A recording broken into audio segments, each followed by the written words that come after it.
Well, welcome everybody to Dementia Chats. So we're going to do a little different format today. Dementia Chats was created to raise the voices of those living with dementia. That's not going to change.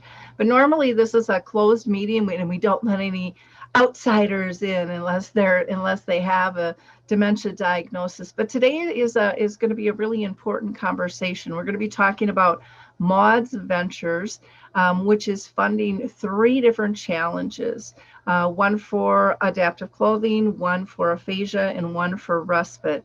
And we thought it would be an ideal time to get our experts, those living with dementia, their thoughts on how best to meet these needs and what are some critical aspects to be considered when these challenges are met. So we're going to start out with everybody introducing themselves, and we're going to throw it to Quentin, who is our special guest today, to introduce himself and talk a little bit more of the challenges, and then we're going to dive into those. So for me, I'm Lori La Bey. For those of you that are new, my mom lived with dementia for 30 years, and that's why I personally believe it's so important to hear the voices of dementia. The insights are so spectacular and really life-changing and critical for all of us to hear. They can help us be better care partners and ease everybody's challenges when it comes to dementia. So, True, do you want to kick us off and introduce yourself? My full legal name is Truthful Loving Kindness. Sorry, and a service dog that throws his toy. I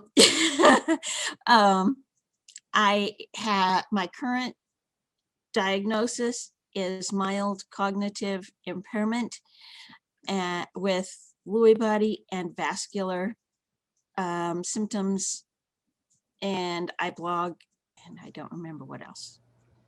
And True is very active in several groups and just a wealth of knowledge. I'll add that in for you. Dr. Jennifer Butte, why don't you introduce yourself? I live in England and I have the privilege of having medical training and used to be involved in education. I was diagnosed when I was still working, had to take early retirement with early onset dementia, again with Lewy body and vascular symptoms, not Alzheimer's, even though they thought that at first. So I've had that for over 10 years now. And I like to use my previous skills in educating people now. And I have a website with videos that are freely available to do that. Wonderful, thank you. And Craig, you want to introduce yourself? My name is Craig Henke. I was diagnosed in 2013 at the age of 53 with Lewy body dementia and Parkinson's. That was changed this past December to mild cognitive impairment with Lewy body symptoms. I'm involved in Dementia Mentors and Dementia Action Alliance. I try to be helpful where I can and share what I've already learned with people that are just starting out with this trip, if you want to call it that. Okay, thank you, Craig. And Karen, how about you? Yeah, I'm Karen Creekmore, and I was diagnosed in 2014 at 59 with initially Alzheimer's and now mild neurocognitive disorder. And I'm currently involved with Dementia Mentors, DAA, Dementia Action Alliance, and Dementia Alliance International, and just try to stay involved in advocacy in my local dementia-friendly community. Great, thank you. And Quentin, you want to tell people a little bit about yourself and the venture? Yeah, hi everyone. My name is Quentin. I live in Seattle. I lead the Ferry Foundation, and one of our initiatives is called Maude's Ventures. It's named after my grandmother, Maude. And I think the inspiration for this is my grandmother's own experience with dementia and Alzheimer's. She was diagnosed in 2013. And in her own journey, we have reached certain challenges that haven't had solutions, haven't had resources or tools to help address those specific challenges. And so our goal through Maude's Ventures is to fund creative people who have ideas to serve the dementia community, people like my grandmother, and solve some of these challenges that will make a difference for people. So, and the challenges that we've identified are 3, and they've really come from a lot of focus groups like this one, to talk with people who have been living with dementia and their care partners and ask, what are the things that are most important to focus on? And that's how we identified our design challenges. So, yeah. Wonderful. Thank you. Quentin, do you want to share your screen and just show the website quickly? Sure. Yeah. Yeah. So here is our website. If you go to our homepage, you can kind of see our homepage and learn a little bit about our story and kind of how we work, how the design challenges get funded, who can be eligible. And the answer is anybody, individual, nonprofit, for-profit, and how we support organizations if they get funding. But I think the important thing, especially for today's conversation, is the design challenges, which give like a sense of direction and like a lane for people to think about when it comes to what are the innovations that folks within the dementia community are actually asking for. And so the 3 that have emerged from our many conversations is number 1 is designing a line of stylish and dignified adaptive clothing for people who have challenges with mobility. The second is creating a tool, resource, or program which helps people with aphasia navigate the tasks of daily life. And the third is developing a model of respite care that caregivers of any income level and background can access and afford. Now, we want people to both feel like there is a sense of flexibility in these design challenges. And I think this is important for the purpose of today's conversation. We want people to feel like they have a sense of direction. Because if you don't have an immediate connection to either living with Alzheimer's or loving someone who is, you might not initially know how to design or pitch an idea for one of these challenges. And I think it's really helpful to listen to people like True and Karen and Jennifer and Craig and kind of hear their experience with one or more of these challenges to help understand like what kind of ideas might be helpful. And their insights, given their with their permission, we will include in this sort of read more button that you can find on each of the design challenges, where we give some feedback about what people who understand life with dementia say about this design challenge. So some of the insights from this conversation will show up on here to give some direction about what kind of innovations might be most helpful. So, and then for anyone who's interested in applying, the application is online and very easy to apply for funding until July 1st. So.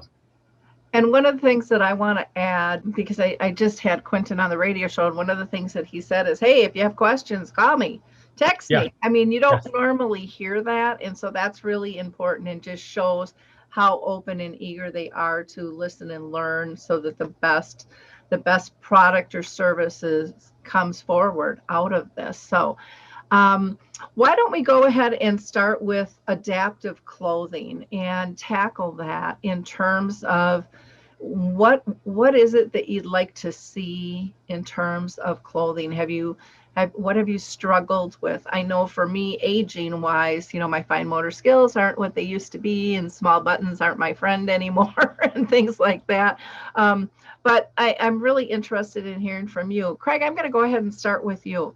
I just want to see, we were talking about full moon before, and I have a full moon on my shirt. Oh. I didn't plan that, but you talk about buttons and things. I just had a brace made, not just a month and a half to get it, but it was a brace made from my ankle to keep my ankle from twisting out. It's got these weird, it's a big shoelace, but it's like a old military boot that you have to put on, and I struggle with it getting on. My wife has to put it on for me because I just don't figure it out. It's just too complicated. It's too many moving parts, and there's a Velcro straps, and they have to have that on just right, and it's helping my foot, but it's not helping my brain work with it. And I don't know if there's anything else they can do. They made it this way to, my ankle swells quite a bit at night, so they made it this way so I can adjust it in and out, but it may be too difficult for me to operate. Just, I'm okay with dressing, but my wife says I have a very poor planning method of getting dressed because I don't match anything. And we talked about buttons before. I have two flannel shirts that I wear, and I always have them one button crooked. So she has to start them out for me so I know which way I'm going and how it works. But yeah, little things like dressing yourself and bathing yourself can be difficult to do. I'm trying to adapt a system, like True has a system for showering, and I'm trying to adapt something like that for me too. Because with the dementia, with the OCD, with that, I tend to take a shower for like half an hour, just watching things over and over again. So Wonderful, thank you. I know Lori Shear, who's not with us here today, has a method for dressing in terms of putting her clothes in order. So she puts them in order that she puts them on the hanger. So it's easy to go. So sometimes even packaging can make a difference for accessibility with people, especially if they're not in their own home. If they're doing any traveling or something like that, things can get complicated really quickly. Karen, how about you with clothing? Have you had any issues, or have you heard of others having issues with just maybe style and type of clothing? I haven't yet had issues with buttoning and things like that. I have no style, so I just have a few shirts, jeans, so I'm pretty well matched. I do have a friend who has frontal temporal, who's pretty advanced in her disease, and she literally needs help with everything. And she lives with her daughter, and her daughter is just phenomenal.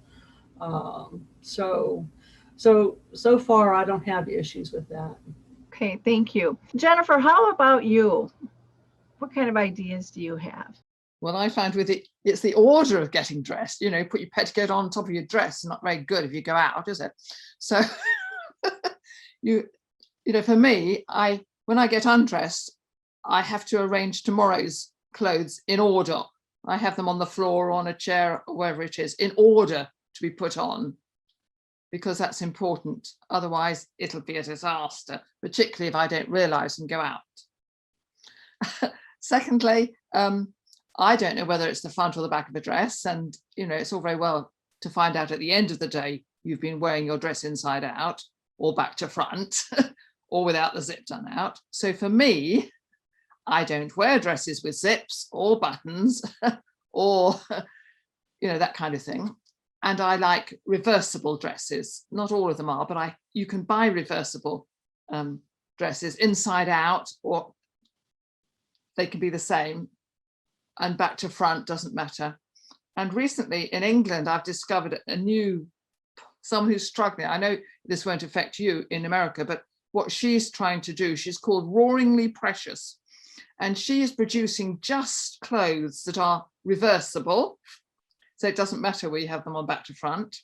There are no zips, there are no buttons. She uses Velcro, so it's easy to do up if there needs to be anything like that. And also, it's not just if you're not mobile, it's more than that, isn't it? It's anyone, I think, with dementia eventually gets to that stage. So you can get, in England, you can get reversible socks, you can get reversible t-shirts, you can get reversible, all that kind of thing. And hanging up is so important and difficult because putting things on hangers doesn't always work. So some people with dementia find rails easier, to hang things over the rail, or just have things to clip them on rather than a coat hanger, which can be difficult, getting it in and out, whether you put the bottom on the, that can be another problem. So someone designing clothes has to bear a lot of things in mind. Have you had any of the roaringly precious dresses? Yes, I have too. And have they worked? Did you feel like Yes, it's either wonderful. way? That's It's great. wonderful. The one that I wear the most, it's reversible. It's, you know, can wear it back to front. It doesn't have any buttons or zips or anything in it. And it's just wonderful. And it's so comfortable. I love it. Yes, yes. Yes, and she does all kinds of different designs, and she does skirts and blouses and cardigans as well. But none of them have buttons, none have zips, none have, you know. Wow, that's fantastic. Those are some wonderful ideas. And, you know, having it reversible, you get 2 outfits in one. Yes, You don't have to worry about being outside. embarrassed. Like you said, if you have it on backwards or inside out. And, I've been there on all of them. Yep. I think we all have been at one time or another, but becomes so much more of an issue, you know, when you're dealing with dementia, and something that I would imagine that you're worried about, because nobody wants to embarrass themselves or, you know, be more noticeable with something like that. So thank you for sharing. Those are wonderful ideas. True, how about you? Well, I have written several ideas in my blog at Truthful Kindness, but I'll try to remember some of them. The first thing he put on is underwear, and actually that's been a problem lately. Because I forget it, but the second thing is it's only 3 holes. And there's all sorts of different ways you can get it partly on. So it's a problem. And so I put Sunday, Monday, just like, you know, little girls' panties in the store when you're, you know, 3 years old, you get these cute little panties that have Sunday, Monday, Tuesday. And it tells you where the front is and the up and down. So I look at my gadget that tells me what day of the week it is.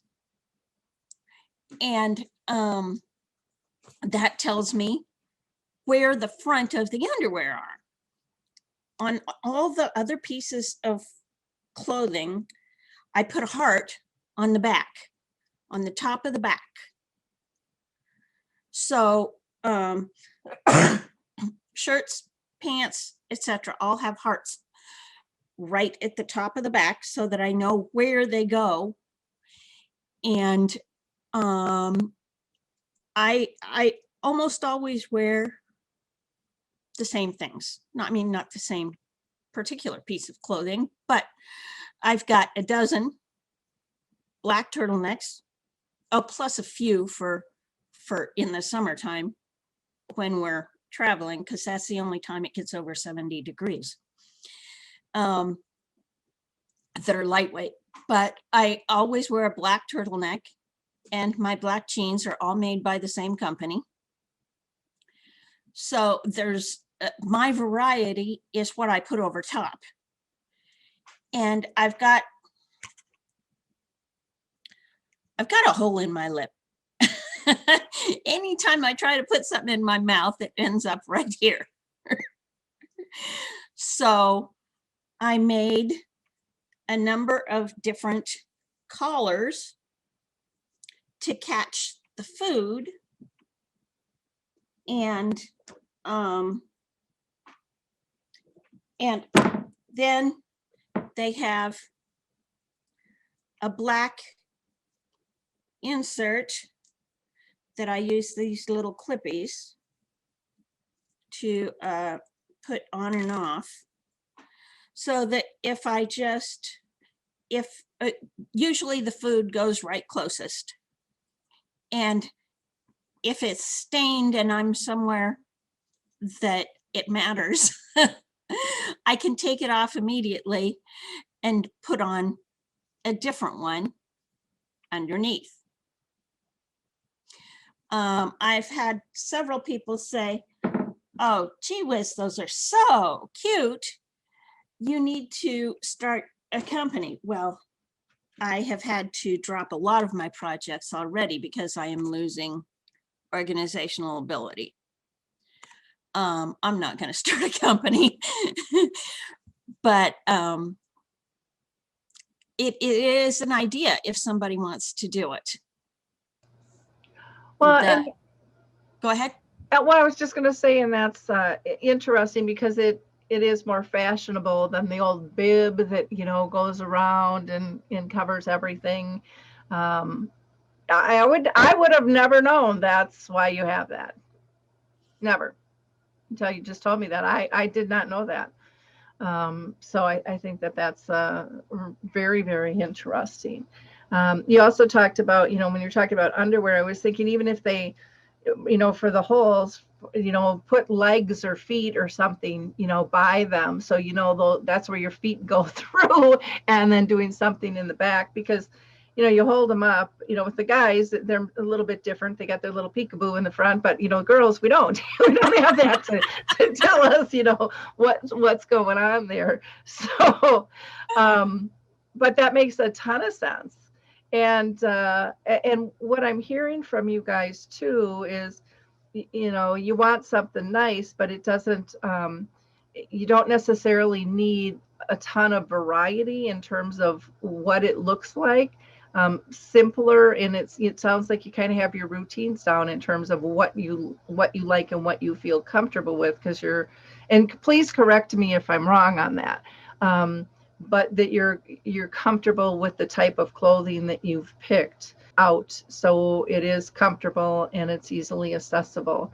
Do you guys agree with that statement or not? I know I have one friend where her dad wore suits all the time, and then when he moved in a community, they wanted to put him in sweats, and she's like, that's not my dad, you know. So she started working on, you know, making pants and shirts and things that still looked business-like, because that's who he was, you know, at his soul. And so I think having the variety of, you know, the different personality types and what brings you comfort in terms of style. I love the reversible stuff. I mean, the socks and everything, it's like, holy cow, that's just fascinating. I love the ideas of labeling. So it's simple.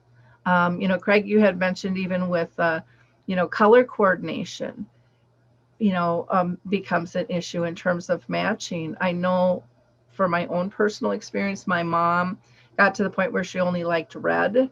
And so no other colors were allowed in her closet. I mean, she was down to red. And true, it sounds like you really like black with a pop of color, you know, with your accents and stuff. Is that something that is helpful for people to have a theme, or in terms of color choice? True?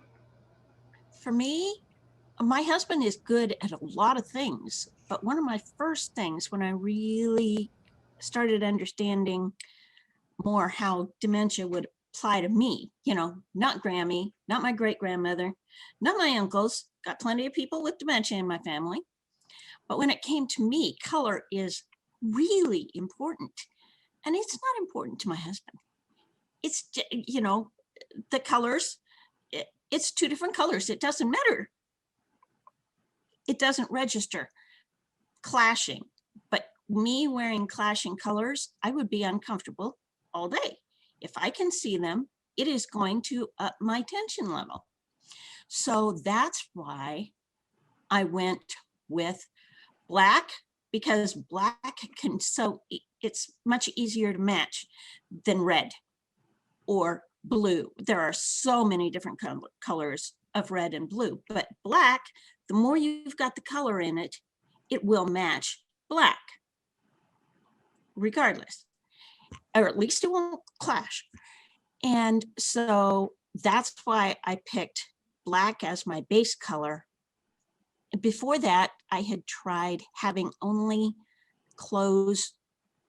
acquiring clothes that would go with whatever base color I was using.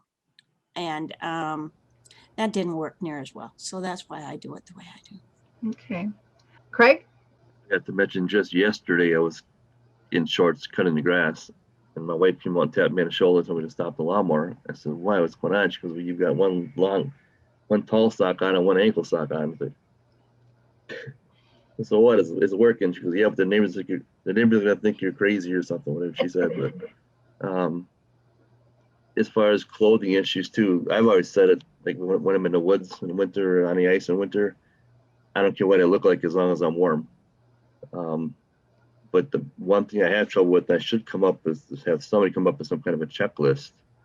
I went out of town last week for a week, and I had to pack clothes for northern Wisconsin. It can go from winter to summer in a day, and summer to winter in a day. So I had to pack things for all different temperatures and conditions. And if it wasn't for my wife packing this stuff for me, I wouldn't have a clue. So I focus on one day, and I can't get past that one day.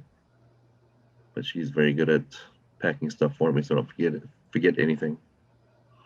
Wonderful. I do have a checklist for, like, when I go hunting and fishing. I do have a checklist of stuff that works really good for me, but not for just going out of town for a week, for instance. Okay, great. Thank you. Okay, I just want to make sure I'm being inclusive. I got a couple of things. One, you had mentioned about, the temperature change, and sometimes for people with Lewy body, their thermostat can kind of go whack.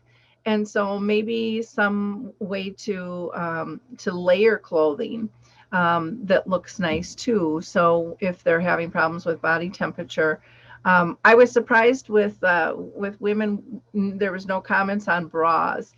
And the reason I say that is my mom really struggled with the bra. She couldn't do it in the back. She couldn't do it in the front. She couldn't figure out how it got on after a while.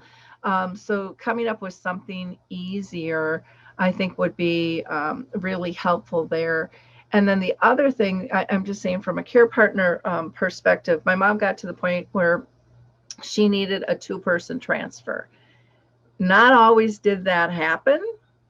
And so one day I was wondering where all her clothes were, and my daughter went up, and this happened to be in a nursing home, and got into her closet, and there was literally a garbage bag full of clothes that were ripped because they were trying to pull her over, and they were splitting her clothes, not telling us. And I mean, I was, like, needless to say, a little bit on the upset side. But in terms of someone who is wheelchair bound, I think the needs sometimes can be different in terms of how they're cared for and what is used. And what we had found out was they were still putting her in clothes that were ripped because it didn't show once she was in there, which really upset me. It was just like, I just saw her in that, and it was like, oh my gosh, they're washing. And I mean, we were a very active family, but I think they didn't want us to know. So taking in durability maybe for someone who needs assistance when there isn't always assistance available with that would be something I would think of, to just think of and be aware of in terms of how clothing can be sometimes destroyed, and it's not intended to be destroyed, but it's just maneuvering somebody and not using the right things. So if that's reinforced seams or heavier cloth. Go ahead, Jennifer. Well, 2 things. One, in England, we have what they call transition belts or something, if you can have them. So you don't need to pull the clothes at all. Yeah, we have them here too. They're not always used though. Good. And also in my village here, when there are about 200 of us, with about 2/3 have got dementia, as far as bras are concerned, they wear the ones either you do up at the front, or a lot of them are these kind of sports things, you know what I mean? They just kind of hold you tight. So you don't need to do them up at the back. So it's all dealt with and it's not a problem. Yeah, I think for my mom, it was a generational thing. Yes. She didn't want the camisole. She didn't want the sports bra because that's, what she always wore. Well, let's go on to another topic. Let's go on to aphasia. And Craig, I'm going to start with you on that one as well, if you don't mind, because I know you got to get running here. I'm not sure what to say about aphasia. The only thing I know about aphasia is that Susan had it. Okay. It was hard watching her develop through that aphasia process that she had. She had frontal temporal, I think, in aphasia, primary something aphasia. Mm-hmm. Yeah. So even for another person with dementia, like the rest of the population, it is something difficult to understand. And so awareness might be a good thing. Jennifer, you had some ideas, and so I'm going to go to you next then. Yes, I feel quite strongly about it. I have the privilege, again, of being able to visit in our advanced dementia unit. And you're quite right that, you know, aphasia and primary progressive aphasia, you know, can be more common in some situations and some forms of dementia than others. But as we even know from Susan, it can also vary. And I specialised over in our advanced dementia unit on getting people with advanced dementia to talk when no one else could. And I believe it's possible. And there are 5 main methods, but also it's to do with practice. You know, like after a stroke even, you know, you have to teach people to speak again, don't you? Because there's a lot of neuroplasticity in the brain, and I believe you can. So you need to do that. You mustn't just give up. You have to practice. And I've noticed during the COVID-19 lockdown, when I haven't been allowed to visit, and I've met some of these people outside, they can no longer talk. Well, they can if you make a tremendous effort to encourage them with one of the, you know, the 5 methods. Whereas it's because they've forgotten how to do it, because it takes time. So you're absolutely right. We need to educate people as to the causes of it, but we also need to reassure people and encourage them not to give up if there's difficulty, to persevere and use some of the methods. I mean, the you know, I'm not going to tell you how to do it, but the 5 main methods are laughter can help people to talk amazingly. You know, if they can't say anything, we'll be getting really laughing, not just and singing.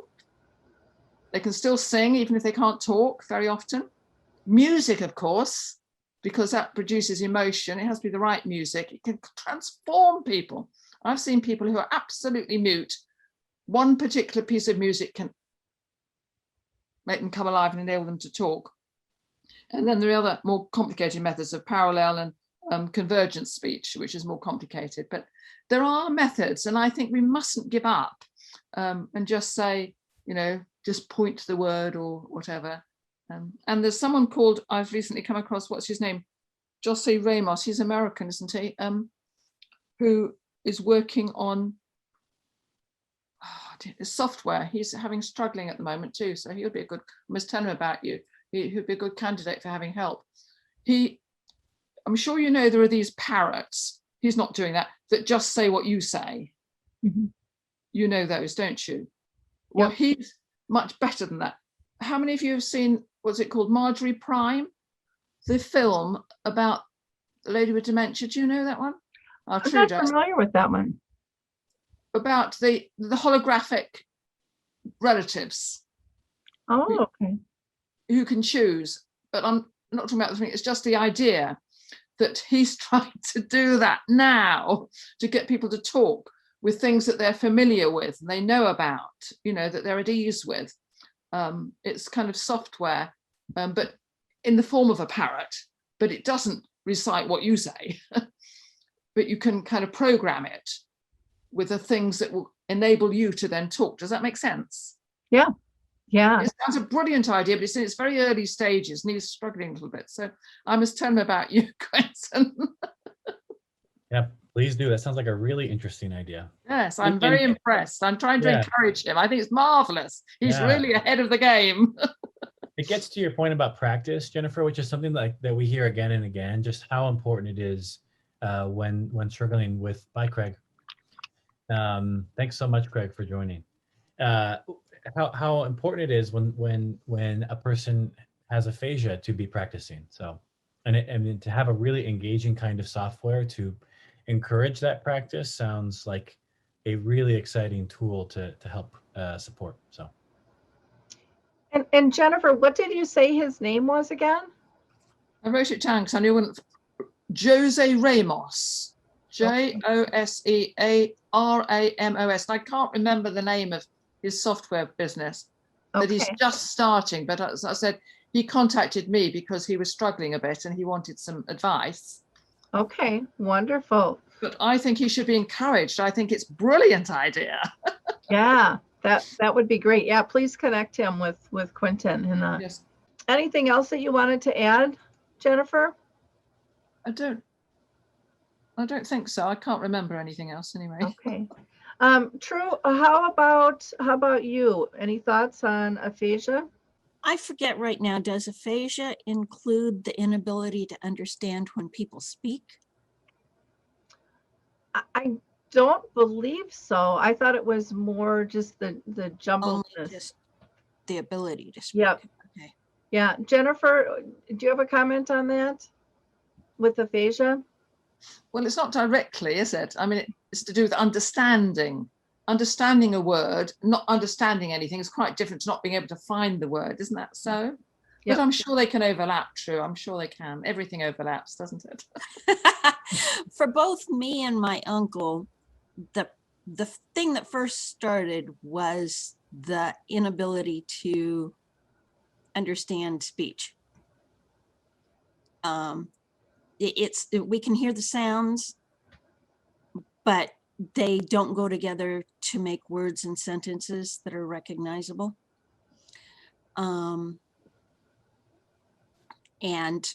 Or even when I can put the word together, like, oh, at the restaurant, you know, you order something and then they say, do you want onion rings, French fries, or something or another? And I don't have any pictures for those words. I don't have any smells or tastes for those words. So my husband will find the pictures on a menu somewhere. We've been thinking about making a spiral with different things to take, different food things to take with us at a restaurant so that I can have input on what I want. And I was going to say something else, but it's gone. Okay. Well, if it pops back in, you let us know. We're always I know I've written about several of the things, and they're in the communication section of the symptoms and strategies links page. Okay, wonderful. Thank you, True. Karen, how about you? Anything to add on aphasia? Anything you've experienced or you've seen others? My friend that I was talking about has aphasia. Well, she has a lot more than that. And so it's nothing that I can communicate other than listening to her, you know. So I really don't have anything on that. Okay, great.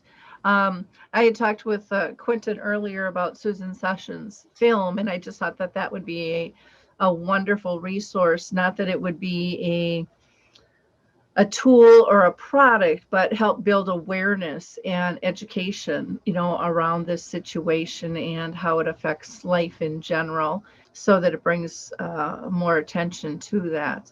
Any thoughts on that? This is back not for Susan's story, but you know, Susan's gone right now. We can't say, hey, Susan, you might connect with Quentin so that he can pick your brain on some ideas. But Kim Joy is very, very much involved in aphasia issues. You know, she can talk sometimes. She can't talk, you know, 5 minutes later, and then she can talk again.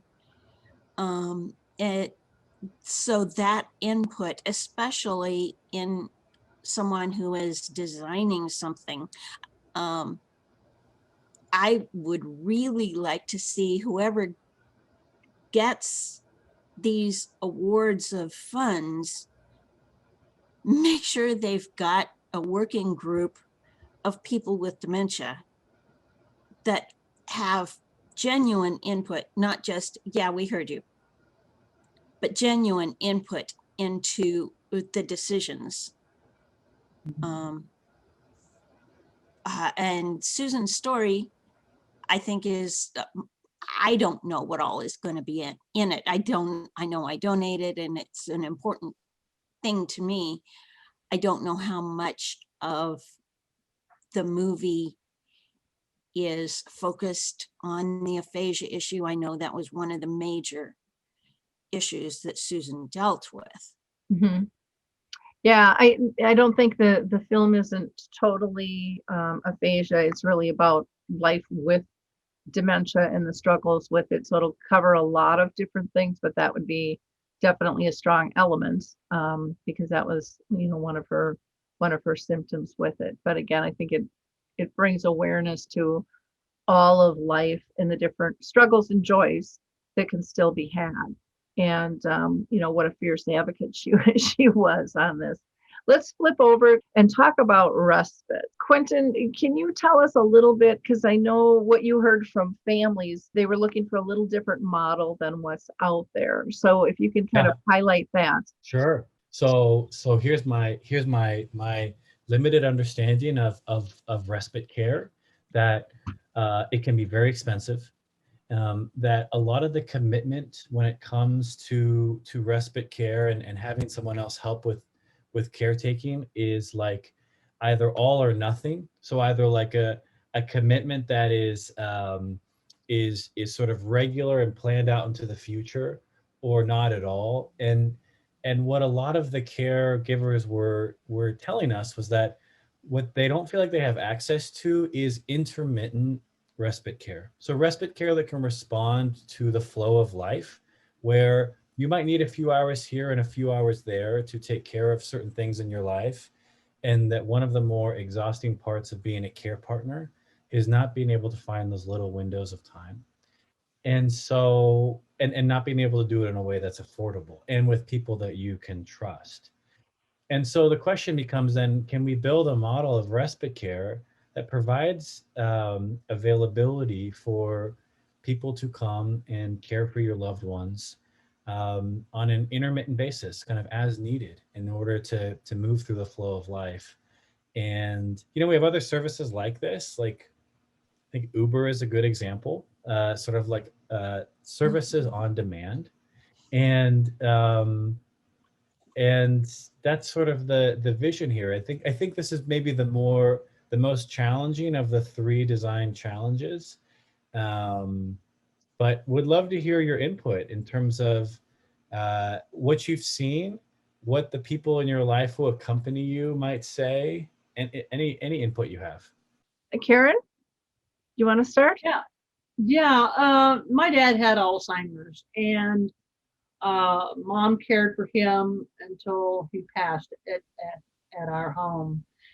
And she was adamant about not getting help because it was too expensive and the house was a mess and all that kind of stuff. And she could do it. And finally, when Dad got so bad that she needed the help, she allowed somebody to come in. And that was the hardest thing, but to have the expense was so high, like you were saying, the intermittent would just be phenomenal. And I think that would really fit in with a lot of people. We just need a couple of hours, that kind of a thing. Yeah, I love that on-call aspect. And I never thought of it in terms of kind of Uber, in that ease of life, you know, meeting the needs. I love that correlation there, because to me, that just even made it clearer in my own mind. And we've talked about this before, and I thought I got it, but it's like, oh, that just elevated it to a whole different level for me. True? On the Uber type thing, even at my stage, I think that would be a problem for me. Having an unknown person in the house is a high stressor, a very high stressor. And I already have enough problems with communication that getting the other person to speak slowly enough with big pauses in between, getting them to teaching them about me, because I want personalized care. I want the person to understand me enough to be able to understand what I'm saying, what I need. A lot of times I know I'm not satisfied. There's something I want or need, but I don't connect what it is I want or need. It's just unsatisfied feeling, you know, and then, oh, I'll see a mug of hot chocolate or I'll see a mug. Oh, that's what I need. I want a drink. And I look at the mug and I think of it full, but I can't remember how to get it full. I need somebody that knows me enough to have a pretty good idea of what I'm going to want.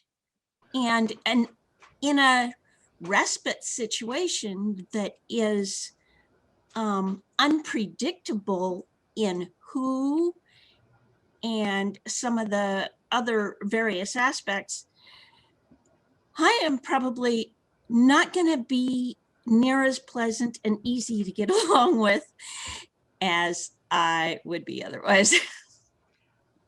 Yeah, true. That really resonates. So like, I'll make a comparison in my own life. My wife and I have 2 dogs, and like, we don't want just anyone watching our dogs. Like, we want people we know and trust, because we really care about our dogs, and we want updates when we're gone. And so actually, probably there's even a better analogy than Uber, and it is an app called Rover, where like you're connected with people who are able to provide intermittent, like, you know, hanging out with your dogs, but they're the same person. So like, you build a relationship with them. They're available. They may be serving a bunch of different families, but like, when we go out of town, we always connect with the same person. And I just think you're right. Like, that's dogs, which is one thing. But like, then if we're thinking about someone coming into our home and caring for us or someone we love, it's a whole nother level of intimacy. So I just think your point's really well taken. And that's the kind of feedback that I think we need to share with designers. So I thought of something too when you were talking. I want to throw this out there because I like it and I hate the idea at the same time. And one would be, would it be helpful to do a video saying, you know, introducing yourself? I mean, and not every person with dementia could even do this, first of all, but for those of you, you know, like yourself, True, that's saying, this is what I need, this is what I expect, you know, just instead of somebody coming in cold, would that be helpful, or would you feel that would set you up to vulnerabilities? Well, that's what I've done with my hair. Mm-hmm. And with some of the other aspects. You know, I've made a video of, because sometimes I forget. I know I want my hair to look the way it always looks, but I can't remember how I do that. So I made a video, you know, comb my hair out and twist this part, then you do this, then you do that, then you twist that part, then you do this, then you do that. Because I forget, and because I know eventually someone else is going to be doing it. I want to be able to keep my long hair. That's part of me being me when I look in the mirror. So I made a video. Okay. Karen, you had a comment? Yeah, just a quick comment on that. You know, I think we're all in different stages or different levels of our dementias.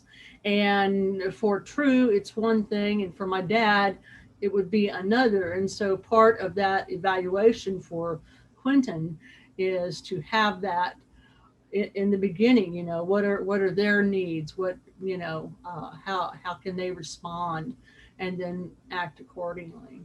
Good input. Jennifer? Well, how it works here is interesting. In England, we call it respite. We don't call it. Over here, we're very spoiled. In our advanced dementia unit, they have a lot of activities. They have a timetable throughout the week. And we all know what the timetable is, or we can find out. And some of the activities are open. They're open activities. So anybody here can go over and join them. So they get to know the place and they get to know the staff and they feel familiar. So people here will take over people or people with, you know, very early stages of dementia like me. You know, I can go over and I feel comfortable there. So you can come back and forth. You can have meals over there sometimes too. Sometimes you have to pay and sometimes you don't. Some of the activities you have to pay for and some you don't. But it's getting familiar. And then you can stay for the whole day if you're, you know, if your spouse or whoever wants to go out for the day and wants to know you're safe, but you're comfortable because you've been there before. And it's just another outing. So it's very, very flexible, but it's the same place, it's the same people, the same staff, and they do everything. Does that make sense? But that's going out. It's not someone coming to your place. It's simple because it's always the same place. Yeah, and is it like 24/7 or is it? Yes, 24/7. Because I know in New York, there was a place that was doing respite care 24/7. And I was like shocked it wasn't really being picked up on and expanded, where people would actually drop somebody off at night because they weren't sleeping and the care partners needed their rest. And then they'd pick them up in the morning and then bring them home. And then they just had their activities and you know, worked really well. Well, those are all really, really good ideas. Really, really good ideas. Quentin, any wrap-up words? I have two. So, and I think these are both ideas of true that have just been kind of popping around in my head. The first is, I just really like the idea of having a group of folks who can come around the people that we're funding and give them feedback as they work on their innovations. And I think that is, you know, we've been trying to figure out, like, how are the ways that we can support people in addition to just funding? And that is one of them. And I think it's a really good idea. So that's, for us, I just think that has to be added into our process. And then the second is, like, there are ideas for companies or innovations everywhere. Like, through the things that you make, I mean, the fact that you're making them for kind of like your to wear when you eat, like, the fact that you're making them means that they don't exist and that they're useful. And the idea that you know, someone could partner with you to help bring that into existence for more people, I just think is what makes Maude's Ventures really exciting. There are ideas like that everywhere. So yeah, I'm just really grateful for all of you and your feedback. And I hope that, and you know, your name won't be attached to it, but I hope you would allow me to offer some of the insight that you've put here onto our website for the sake of people who are thinking about innovating for these design challenges. So thank you. Wonderful. Last thing before I let people go, I know that one of the things too you're encouraging people is that they have ideas for next year. So I want to touch on that as well.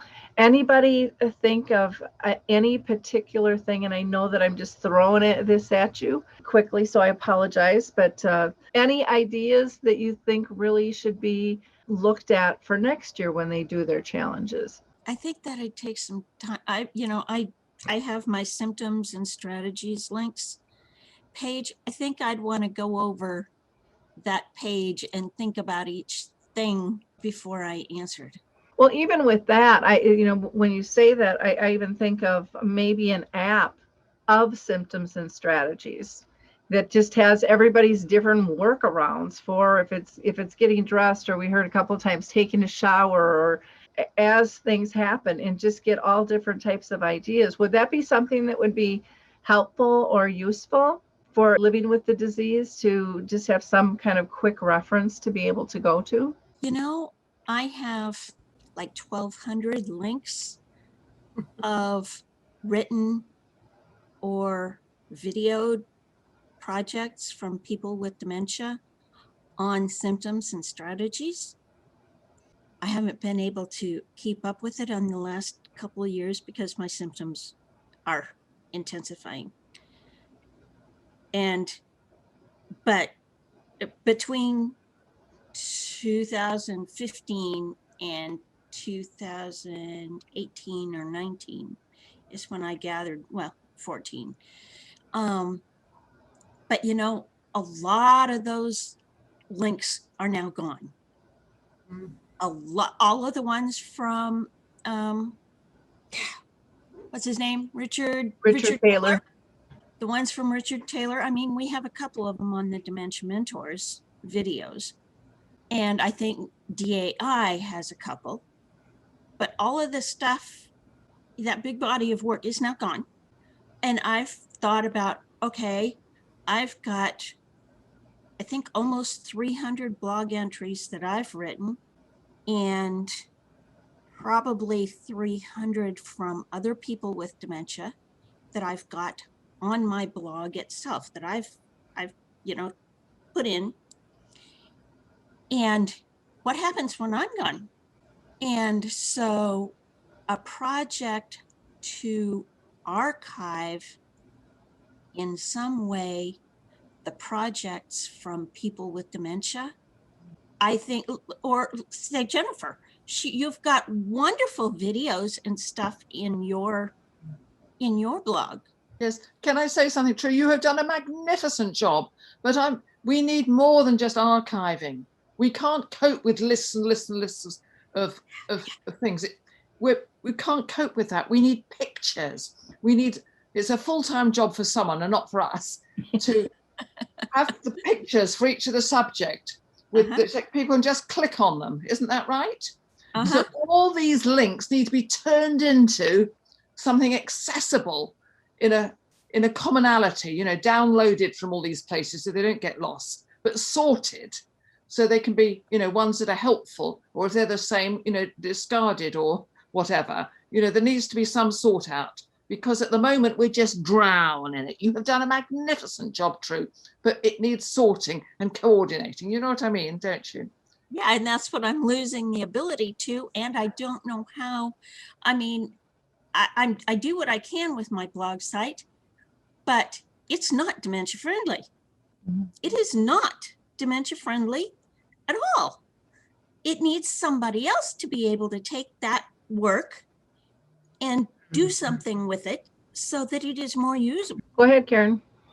Yeah, this whole systems and strategies of how persons with dementia are living with dementia is what helped me when I got diagnosed and came in to Dementia Mentors, and all of the information that I got on strategies, and I can turn the shampoo bottles, and I would have never known that before.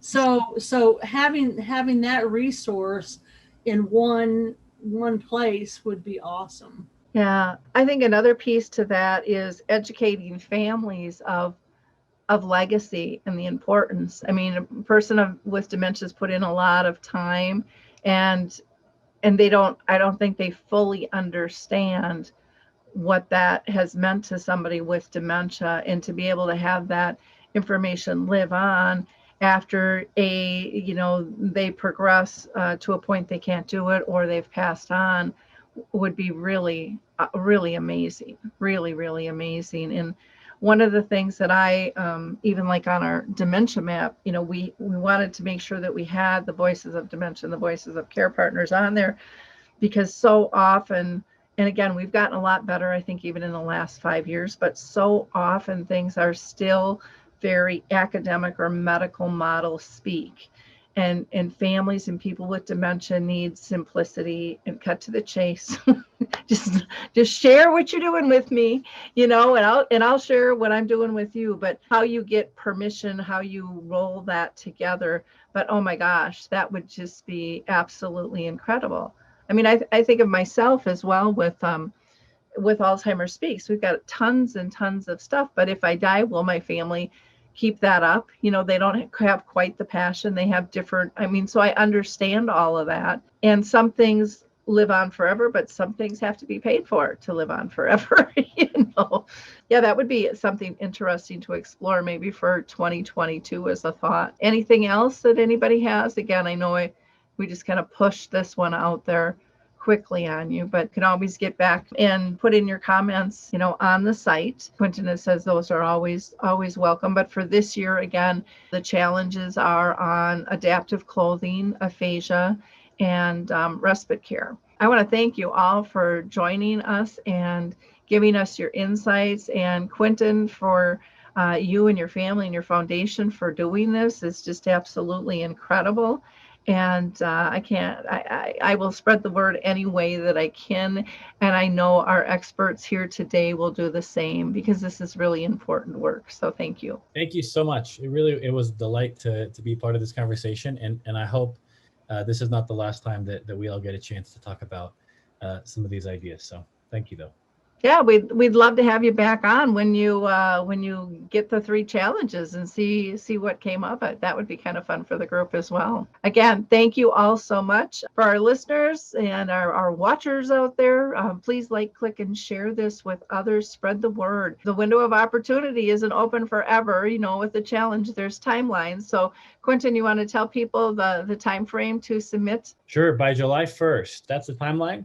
And for anyone who wants to be a part of what we're doing but isn't in a position for whatever reason to apply for funding, I'll just share my screen one more time and show that if you're on the website and you go to the Design Challenges tab, and then you scroll down to here, there's a place where you're invited to share some of your personal experience with any of the design challenges, like we've been doing in this conversation.